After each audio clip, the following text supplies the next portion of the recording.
चाहिए। खड़े हो जाओ। क्या जानते हो मोर के बारे में? जल्दी बताओ। मोर का निबंध बताओ। चलो मोर के बारे में जो जो अच्छा लगता है ना आपको वो बताओ। मोर को देख रखे हो? मोर को देखा है ना आपने? कैसा होता है? उसका रंग कैसा होता है मोर का? नीला। नीला। और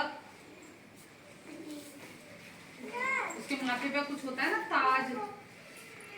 ताज होता है ना, उसको क्या बोलते हैं? मोर पंख। नहीं, पंख तो पीछे होते होता हैं। है। मोर पंख होते हैं ना उसके ऊपर, क्या बोलते हैं उसको? कलंगी। ठीक है, आप बताओ। खड़े हो। मोर पर निबंध बताओ। कुछ भी आता है मोर के लिए वो बताओ। मोर हमारा राष्ट्र पक्षी है। Very good. मोर कीड़े मकोड़े खाता है। ये किसने लिखा कि मोर के 4 पैर होते हैं? है बेटा?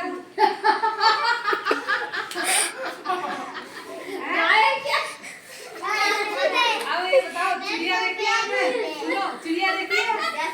चिड़िया के कितने पैर होते हैं?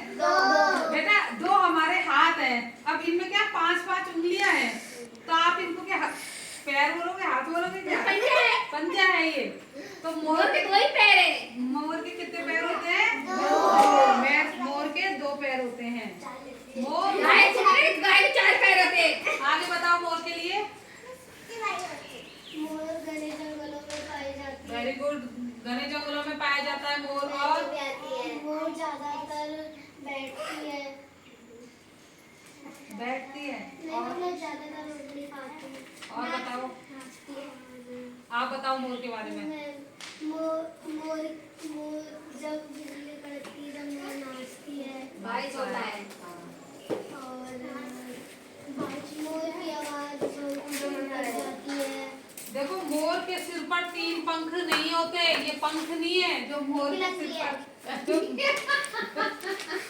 जो बेटा पीछे होते हैं।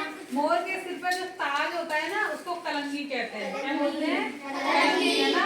मोर ज्यादातर बैठती है। मोर की आवाज दूर तक जाती है। मोर कब आवाज देता है? जब बादल बरसने को होते हैं तो मोर क्या करता है? संकेत देता है हमको। कैसे बोलता है? पीहू पीहू। क्यों बोलता है? कि बारिश आने वाली है, मौसम अच्छा हो जाता है, तो मोर बोलता है। मोर के पंख कैसे होते हैं? बहुत ही सुंदर होते हैं। और किस काम आते हैं मोर के पंख? हाँ, कृष्णा जी भी लगाते हैं मोर के पंख। किस काम आते हैं मोर के पंख बताओ? झाड़े लगाने के काम आते हैं और मंदिर में रखने के काम आते हैं। और ऐसे कहते हैं जब बच्चा कमजोर होता है, पढ़ता नहीं है ना, तो उस बच्चे के बैग में उस मोर पंखों को रखा जाता है, तो बच्चे की बुद्धि स्थिर हो जाती है, ऐसे बोला जाता है। और किस काम आता है मोर पंख? छिपकली आती है ना जिस घर में, तो उस घर में लगा दिया जाता है तो छिपकली नहीं आती है, ऐसा भी माना जाता है। तो इतने काम आता है मोर पंख। ठीक है, और बोलो। मोर मनमोहक होता है। मोर की गर्दन क्या होती है? लंबी होती है और नीले रंग की होती है। मोर टोटली नीले रंग का ही होता है। आंखें कितनी सुंदर होती है ना मोर की। और सबसे बड़ी बात, मोर क्या है? हमारा राष्ट्रीय पक्षी है। मोर के 2 पाँव होते हैं। वो जो आप बोल रहे हो ना 4, वो पंजों का ध्यान रखेगा। 2 अपना लगा लीजिए। हाँ,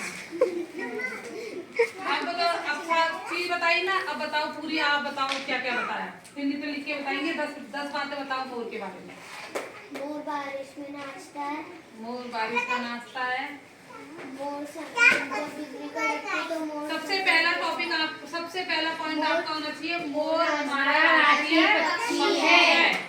मोर का रंग नीला होता है जो कि बहुत मनमोहक होता है। मोर की लंबी गर्दन को नीलकंठ कहते हैं। मोर की लंबी गर्दन होती है जिससे वह बहुत ही सुंदर दिखाई पड़ता है। मोर की आवाज बहुत सुरीली होती है और वह बारिश का संकेत देता है ना।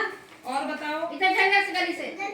मोर की आंखें भी सुंदर होती हैं, होती है ना। मोर के पंख को कृष्णा जी भी मुकुट पे लगाते हैं। हाँ, मोर के पंख को बहुत चीजों में काम में लिया जाता है। सब सुन रहे हो ना? मैं सबसे सुनूंगी, आप खड़े हो जाओ। मैम के बारे में। मैम 5:20 हो गए। तुम्हें